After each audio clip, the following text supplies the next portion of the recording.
Hello বন্ধুরা, আজকের এই ভিডিওটিতে আমি ক্লাস 11 অর্থাৎ একাদশ শ্রেণীর রাষ্ট্রবিজ্ঞান বা পলিটিক্যাল সায়েন্স বিষয়ের সম্পূর্ণ বই থেকে হাতে গোনা মাত্র 50টি শর্ট প্রশ্ন বা এমসিকিউ নিয়ে আলোচনা করব। এই প্রশ্নগুলি পড়ে গেলেই তুমি 27 তারিখের রাষ্ট্রবিজ্ঞান পরীক্ষায় 90% বা তার বেশি কমন পেয়ে যাবে, এটা জোর গলায় বলতে পারি। তোমাদের সুবিধার্থে সকল প্রশ্নের উত্তর করে দিয়েছি, যাতে তোমরা হাতে গোনা দুদিন পরেই রাষ্ট্রবিজ্ঞান পরীক্ষায় 90% কমন পেতে পারো। তাই ভিডিওটি বিন্দুমাত্র স্কিপ না করে প্রথম থেকে শেষ পর্যন্ত দেখতে থাকো। আর তুমি যদি চাও এইরকমভাবেই উচ্চ মাধ্যমিক 2023-এও তোমাদের অতি গুরুত্বপূর্ণ সাজেশন দিয়ে উপকার করতে পারি, তাহলে অবশ্যই চ্যানেলটি সাবস্ক্রাইব করে পাশে থাকা বেল আইকনটি প্রেস করে দাও আর আমার দেওয়া সাজেশনগুলি ফলো করো। উচ্চ মাধ্যমিক 2023-এর ফাইনাল পরীক্ষায় তোমাদের ভালো রেজাল্ট করানোর দায়িত্ব আমার। তো চলো শুরু করি। প্রথমেই দেখে নাও একের দাগের প্রশ্নটিতে কি বলা হয়েছে। রাষ্ট্রবিজ্ঞান একটি গতিশীল শাস্ত্র। দুয়ের দাগে আছে এরিস্টটল একজন গ্রিক দার্শনিক। তিনের দাগের প্রশ্ন পাবলিক ওপিনিয়ন গ্রন্থটির লেখক লিপম্যান। চারের দাগে রাষ্ট্রবিজ্ঞানের জনক হলেন এরিস্টটল। পাঁচের দাগে আছে আধুনিক রাষ্ট্রচিন্তার জনক হলেন মেকিয়াভেলি। ছয়ের দাগে পলিটিক্স গ্রন্থটির লেখক এরিস্টটল। সাতের দাগে রাষ্ট্রবিজ্ঞান একটি প্রগতিশীল বিজ্ঞান বলেছেন লর্ড ব্রাইস। আটের দাগে রাষ্ট্রবিজ্ঞানকে শ্রেষ্ঠ বিজ্ঞান বলেছেন এরিস্টটল। নয়ের দাগে রাষ্ট্রবিজ্ঞানের রাষ্ট্রকেন্দ্রিক সংজ্ঞা দিয়েছেন গার্নার। 10-এর দাগে রাষ্ট্রবিজ্ঞানের শেষ ও শুরু রাষ্ট্রবিজ্ঞানকে নিয়ে বলেছেন গার্নার।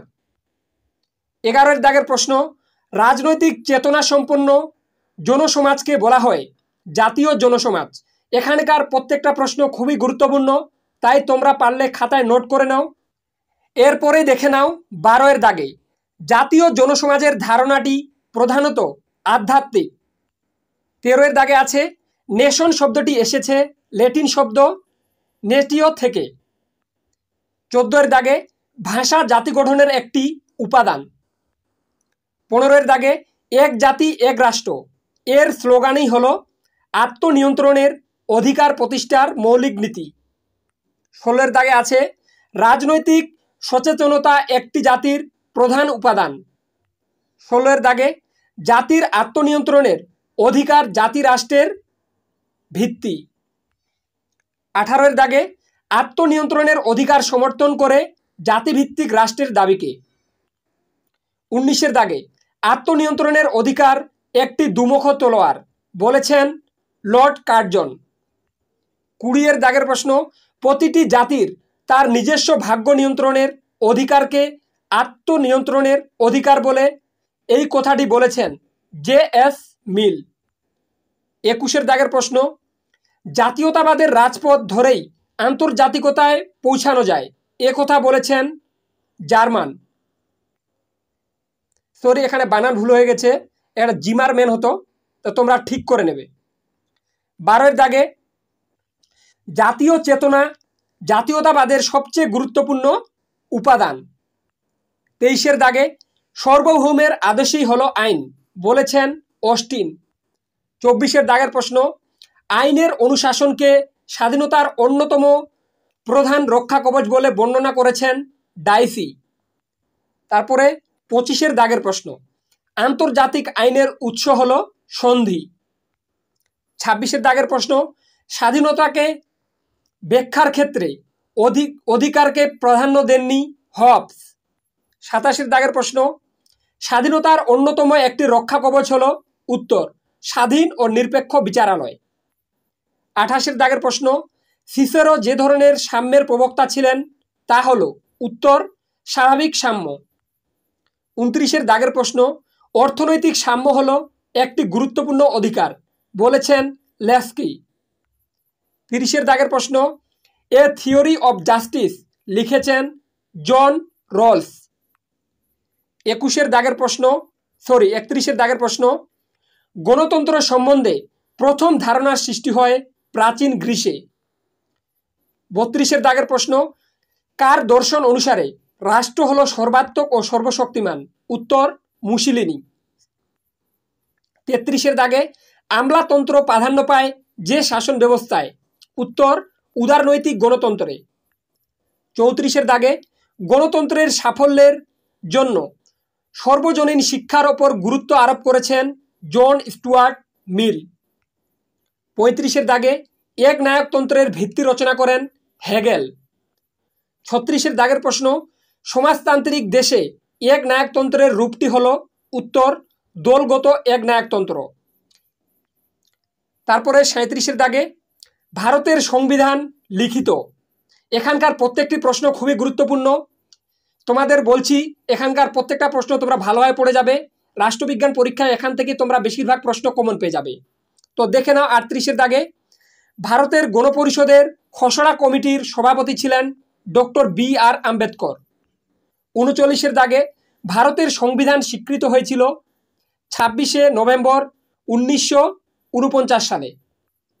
40 দাগে, গণপরিষদে ভারতীয় কংগ্রেসের সদস্য সংখ্যা ছিল 204 জন।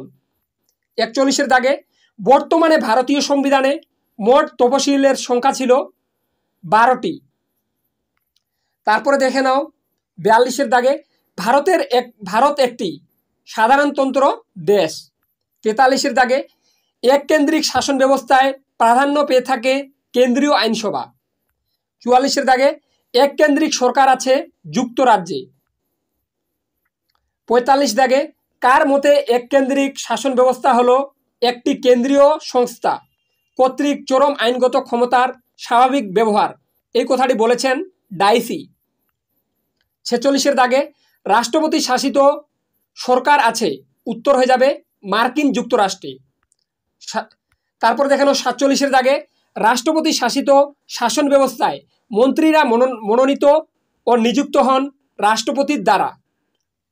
তারপরে দেখে নাও 48 দাগে, রাষ্ট্রপতি শাসিত শাসন ব্যবস্থায় রাষ্ট্রপ্রধান পদচ্যুত হতে পারেন মহাবিচার পদ্ধতি দ্বারা। তারপরে 49 দাগের প্রশ্ন, আইন ও শাসন বিভাগের সঙ্গে ঘনিষ্ঠ সম্পর্কের অস্তিত্ব দেখা যায় সংসদ শাসিত ব্যবস্থায়। 50 দাগের প্রশ্ন, মন্ত্রিসভা পরিচালিত সরকারের ক্যাবিনেট দায়িত্বশীল থাকে নিম্নকক্ষের কাছে। তারপরে দেখে নাও 51 দাগের প্রশ্ন, মার্কিন ব্যবস্থা যুক্তরাষ্ট্রীয়। তারপরে 52 দাগে, ভারতের যে অঙ্গরাজ্যের পৃথক সংবিধান আছে তা হলো? উত্তর হয়ে যাবে জম্মু ও কাশ্মীর। তো বন্ধুরা, আজকের ভিডিওটি এ পর্যন্তই। ভিডিওটির মাধ্যমে তোমরা একটু হলেও উপকৃত হয়ে থাকলে অবশ্যই চ্যানেলটি সাবস্ক্রাইব করে পাশে থাকা বেল আইকনটি প্রেস করে দাও, যাতে তোমাদের ঠিক একইভাবে উচ্চ মাধ্যমিক পরীক্ষাও তোমাদের পাশে থাকতে পারি আর তুমি উচ্চ মাধ্যমিক পরীক্ষায় একটা ভালো রেজাল্ট করতে পারো। আর তুমি যদি মনে করো এই প্রশ্নপত্রটির PDF ফাইল তুমি ডাউনলোড করবে, তাহলে আমি ডেসক্রিপশনে আমার ইনস্টাগ্রাম আইডির লিঙ্ক দিয়ে রেখেছি, তোমরা ইনস্টাগ্রামে ফলো করে আমাকে পলিটিক্যাল সায়েন্স সাজেশন লিখে দিবে, আমি তোমাকে কিছুক্ষণের মধ্যেই এই PDF ফাইলটি সেন্ড করে দেব।